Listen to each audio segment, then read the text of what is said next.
kuma ka sa da mashi abinci. An ce an kama ka da abin nan laptops.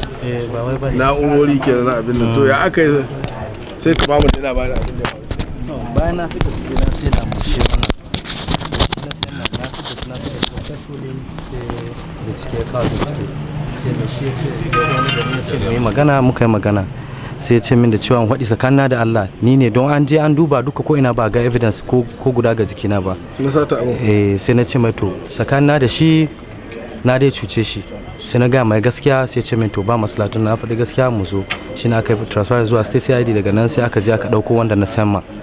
To dama bai baka hakkinka ne? To gaskiya quite alright aiki ne nake yi amma magana hakikan babu shi haka nan.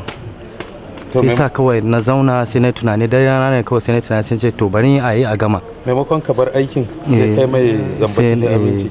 Gaskiya. Da receiver ta ko